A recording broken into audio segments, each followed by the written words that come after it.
Gampong Gede Birem bagi sembako kepada warga yang mengikuti vaksinasi. Dalam rangka mendukung program pemerintah mencegah penyebaran COVID-19, Kecik Gede Birem Nikmat menyerahkan bantuan sembako kepada warga yang mengikuti vaksinasi. Kegiatan tersebut dilaksanakan di kantor Kecik Gede Birem, Kecamatan Birem Bayun, Aceh Timur, Jumat 5 November 2021.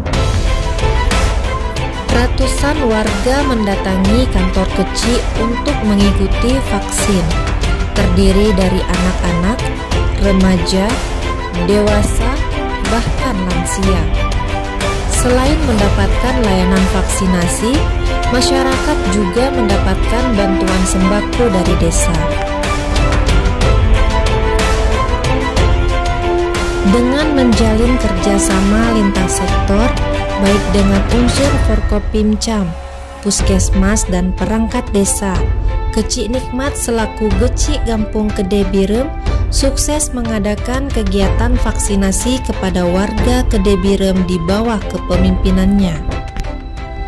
Gagasan yang dibuat Kecik Nikmat ini mendapat apresiasi dari Camat Birem Bayun, Iskandar Eskom. Terima kasih dan apresiasi kepada Gampong Gede Birem atas kerjasama yang baik dalam menyukseskan program vaksinasi demi mencegah penyebaran COVID-19 dalam wilayah Kecamatan Birem Bayun khususnya, dan atas inisiatif pemberian sembako kepada warga yang mengikuti vaksinasi. Semoga ini menjadi contoh bagi desa-desa yang lain.